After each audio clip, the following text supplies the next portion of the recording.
Hey folks, this is Mike from The Long Shot. Today we're talking about the 6.5 Creedmoor. Why does such an effective long-range cartridge get such a bad rap amongst some of the community? Today we're going to explore a little bit about that, and then I'm going to go into exactly why I love the 6.5 Creedmoor and think it's a really good, effective, all-around shooting and long-range cartridge. Let's go.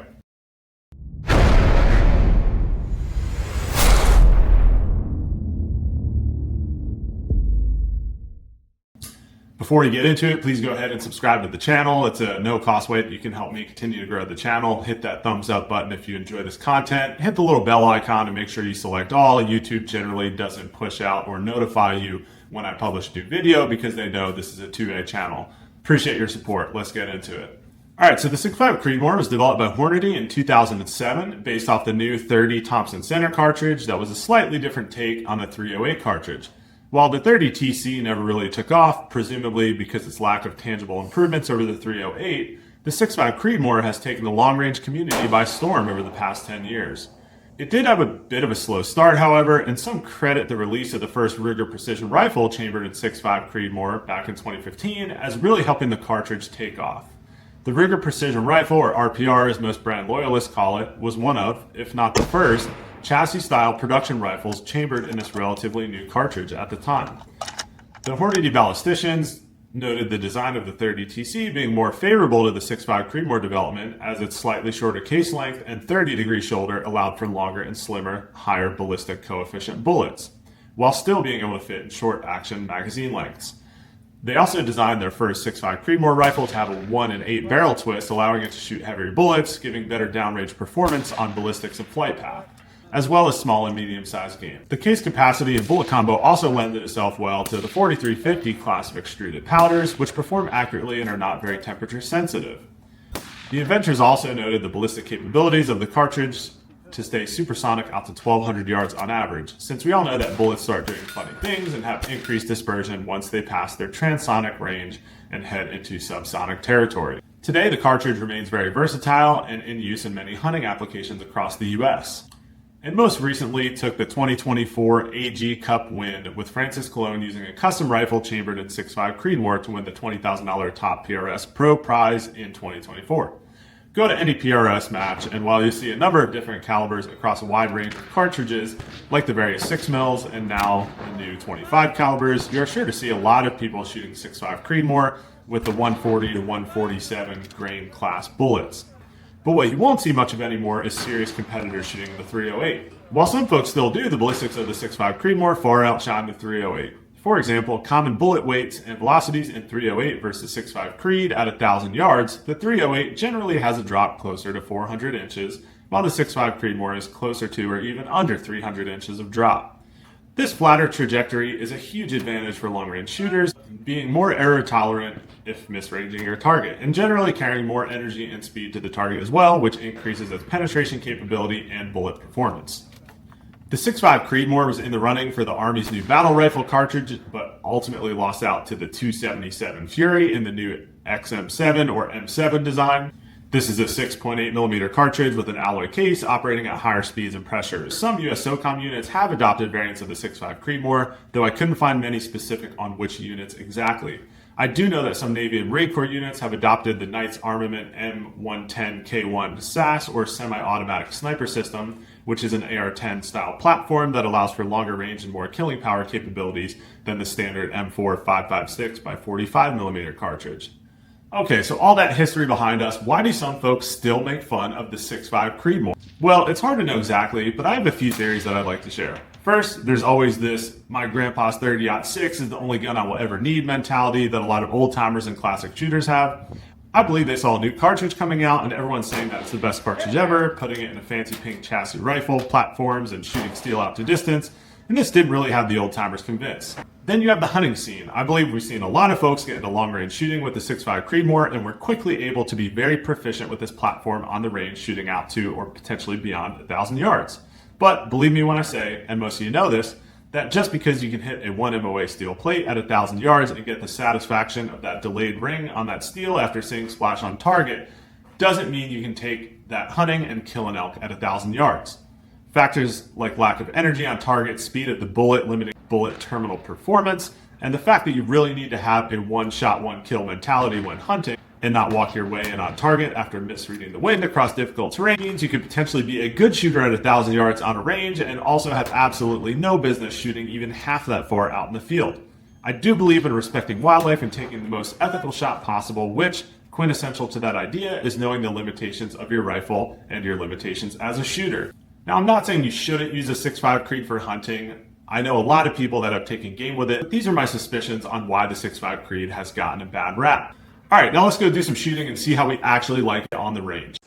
All right, for this video, I'll be shooting the Ruger Precision Gen 4. This obviously 6.5 Creedmoor. Guess I didn't need to state that. Also, I have the DNT The One 7-35 by 56 optic on top. I did a review on this last week, so go check that out if you want to learn more about this optic. It's kind of a sister scope to the Arkin, but it does have 2/10 subtensions on the reticle, which if you want to really be precise with your holdovers, that is going to be the way to go. But obviously it has dialing turrets on there. So a lot of really nice features on the scope. And then one more thing I want to call out is Dave from Longshot Precision, who has the adjustable bag rider. Go Google that, support him.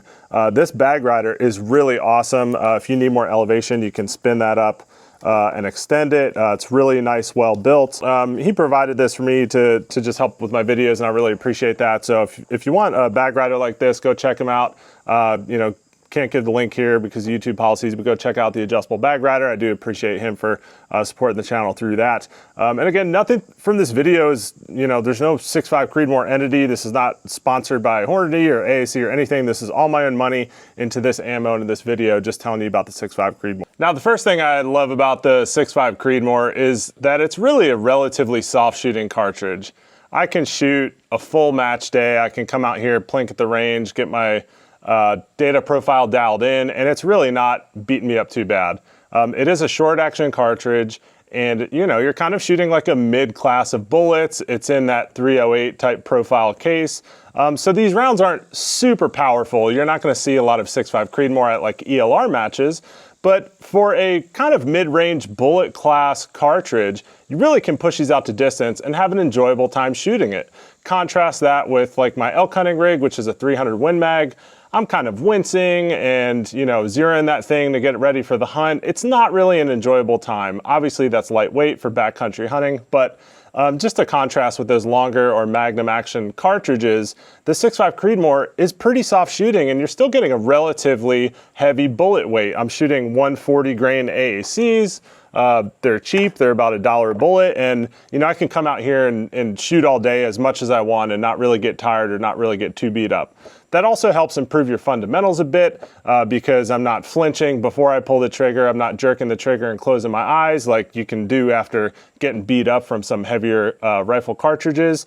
And that helps you to learn how to spot your impacts, spot your misses, and become a better long-range shooter, get a better trigger squeeze, steadier reticle, and things like that. So I really do love it for its ease of shooting compared to some of the other bigger cartridges out there. As I'm zeroing here at 100 yards, I have no problem steadying the reticle, squeezing the trigger, and having a little bit of surprise when that shot cracks off, knowing that, you know, I'm not going to catch the scope in the eye or get my shoulder beat up or anything like that. The next thing I like about the 6.5 Creed is that the availability of components is really great. You know, like I said, I mean, a long time ago, this has taken the long range field by storm. There are components from any different type of grain weight of factory ammo. Again, I said I'm shooting the 140 grains. You know, I have a lot of 140 grains in Hornady as well, 147, I think 153 Burgers. Also, you know, my hand load for this is 135 grain Burger Classic Hunter. There's no issue finding components for this. The powders are relatively easy to find as well, comparatively, compared to some of the other powders out there that are, you know, unobtainium at the moment, and not even at the moment, for the past 10 years. So it really is nice to be able to find factory ammo, have some good cheap options for factory ammo. There's also a ton of reloading components. Like I said, you can, you know, I've probably gone down to like 129 grains. I'm not sure how light you could go. You could probably go even way lighter in the 6.5 Creedmoor, all the way up to 153 grain Burgers. That's personally what I've shot. I'm not sure how much you could get outside of that range, but all of those bullets are relatively easy to find. The most popular one, especially in the precision rifle series, the PRS world, is probably going to be those 140 grain Bergers. Bergers have a known name of quality in the industry, and those bullets shoot really well. But if you're not a hand loader, you know, there's plenty of factory ammo that works well in this gun. I love shooting the cheap ammo so that I can get out to the range and not break the bank. I've even noticed that in this gun, in this Ruger Precision, which I'm shooting, these AAC 140 grains, which again are about $1 a bullet after shipping costs factored in from Palmetto State Armory, from PSA. I shoot those for team field matches. They're good enough. A 1 MOA gun is going to get you really far. Again, 1 MOA means 1 inch at 100 yards, 10 inches at 1,000. If 10 inches at 1,000 yards is not acceptable to you, then you know, this video probably doesn't apply anyways.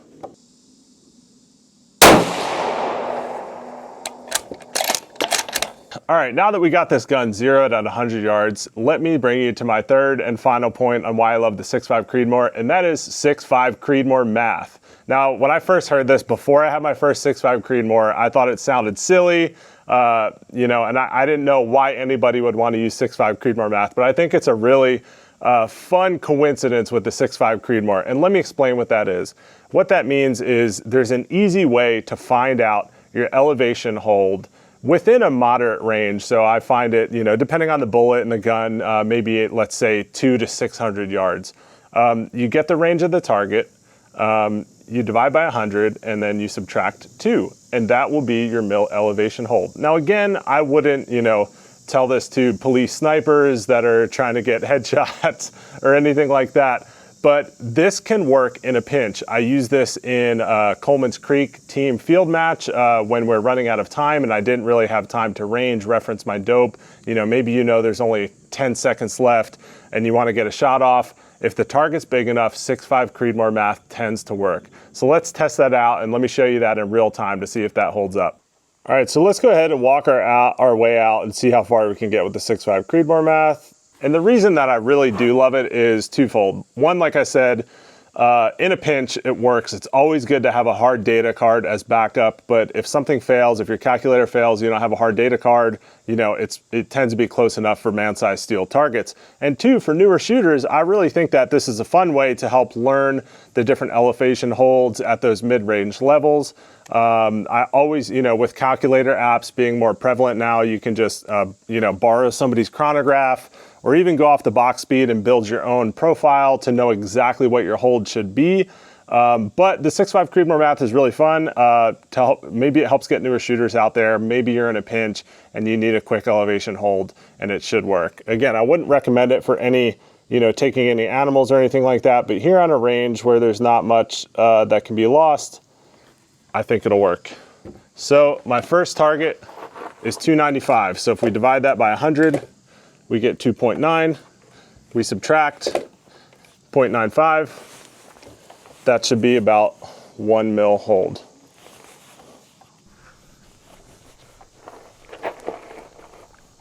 I'm going to use a holdover in the reticle here so you can see that that's what I'm holding. So let's go ahead. This is a full-size IPSC at 300 yards, which gives us about a 1 mil elevation hold. And again, this is just factory ammo. I have zeroed it, but I'm not using a calculator to determine this.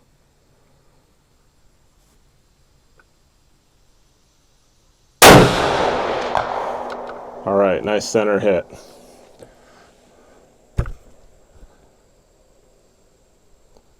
Let's go 395, we'll call it 400. So doing our 6.5 Creedmoor math, that should be about a 2 mil elevation hold. Now again, this is for mil radians. A lot of long-range shooters have adopted mils instead of MOA or minutes of ankle. So I apologize, I don't exactly know if there is a quick formula for 6.5 Creedmoor math for MOA. All right, 400 yards. Again, no data from a calculator, just using 6.5 Creedmoor math.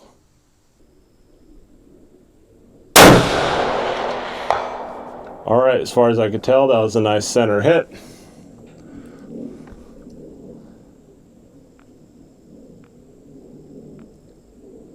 let's go 500. Should be about 3 mils.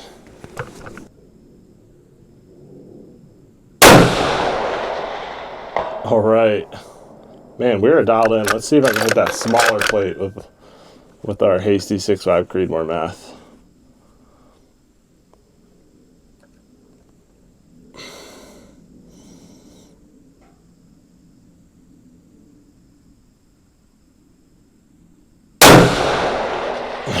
All right. That looks like about a 10-inch plate at 500, so that's about a 2 MOA plate. All right, falling off here as we walk our way up the hill. Okay, our next target is 580, divide by 100, 5.8, so let's go 3.8 mils. 0.8 center.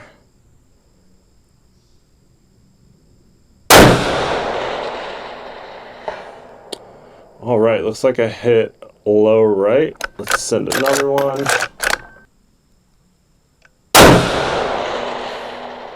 Looks like I hit low right again. Not really seeing any wind out there, but all right. And as far as I can go out of my home range here, 680, 6.8. So we'll convert that to 4.8 mils. All right, that's a hit. Let's dial it this time, 4.8.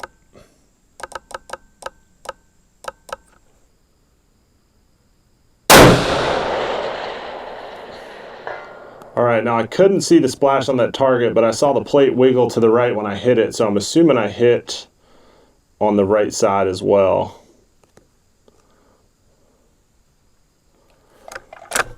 So let's do one more and I'll cheat a little bit left.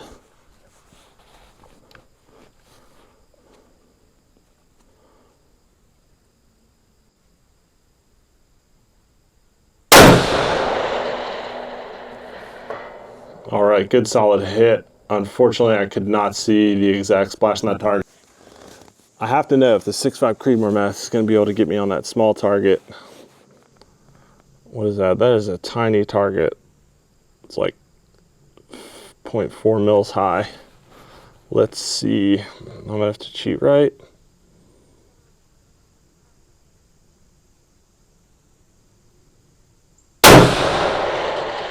Oh my gosh.